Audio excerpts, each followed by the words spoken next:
Welcome everyone, my name is Michael. Today, I'm back at it using this new version of the cloud pour mix that I'm kind of like playing around with. So we're going to be doing just a nice standard cloud pour.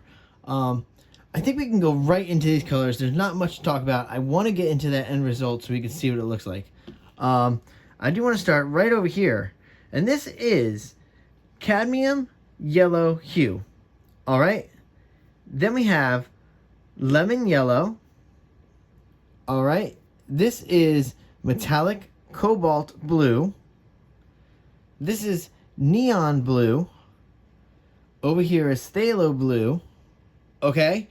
And basically, these right here, they're all Artist Loft. Everything I'm using here is Artist Loft, except for, the cloud pour mix. I do want to show this over here real fast because this is a little mix of Artist Loft, but this is actually like their level 2 paints. And this is just like a copper mix that I'm using just as a flow extender. Okay, so that's easy today. I'm going to put that over here.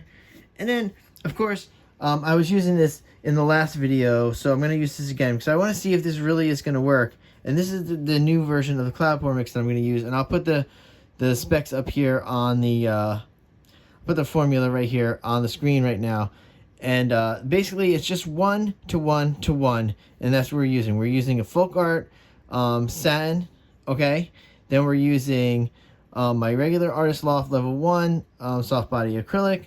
Then we are using the 70-30 pouring medium. Super easy, very easy cloud pour mix. We're going to see how it reacts again with these colors instead of using the other colors. So, alright guys, we need to get this cup back on here and we need to fill this cup up so we can get it ready for the cloud pour. So, with all that being said guys, we're going to go into nice music. We're going to fill up that cup and I will see you on the other side. Let's go!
Alright everyone, I'm back in here.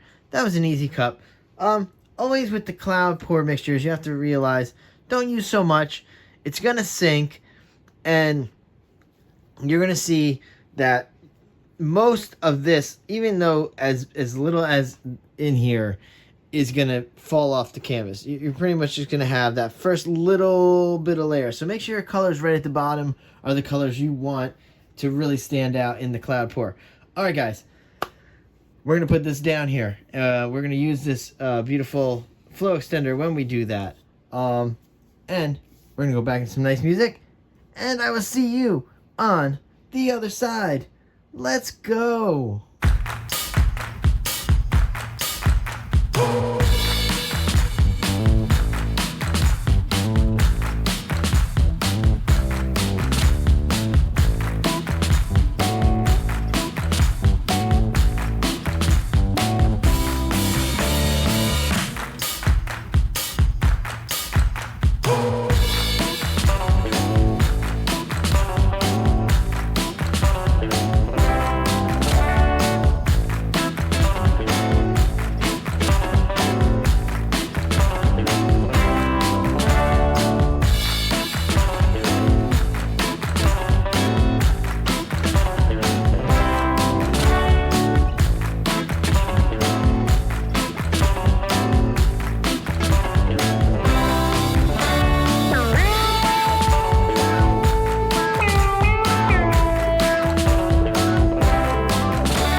here with this. Oh, and I love this so much. It is very beautiful. I love the color selection here. Woo! And you know what? I really did take my time tilting because I saw so much going on, and I wanted to get rid of a lot of that really strong. Oh, I'm very messy. Hold on. I wanted to get rid of a lot of that very, very strong cadmium yellow hue, because the Arishloff, that's like a deep yellow hue, okay? And that, you know, that will dominate the painting like the cloud pour mix will. But luckily, this cloud pour mix is very subdued so far. I'm liking the components when it's drying. It's very nice. But it doesn't sink kind of as much.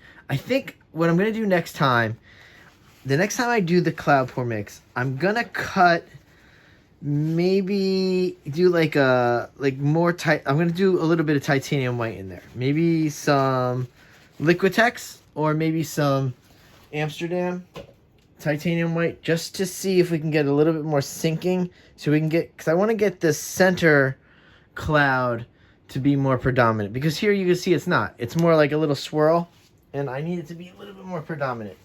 Ooh, I'm very messy today. That was a lot of paint on this one, and I'm trying not to just get it all over the place, because we need to torch. Let's torch, and we can finish this up. I really love this. Is beautiful. When we see the close-up, it's great. It's not as super traditional cloud pour, because like I said, the white is not sinking at the right time, and it's not blending in when I need it. So this cloud pour mix is great, but really the satin enamels does it. It's just good. It's just great.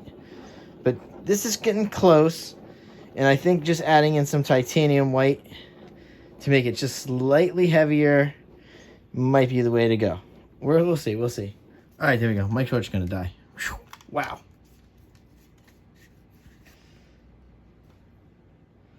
All right, here we go. So yeah, let's jump into this close up. We can see the we're gonna see the wet, we're gonna see the dry, and guys, always big thank you for hanging out. Big thank you for watching. Hopefully you get to do these at home in your studio. And guys, you know what? I will see you in the next video. Bye.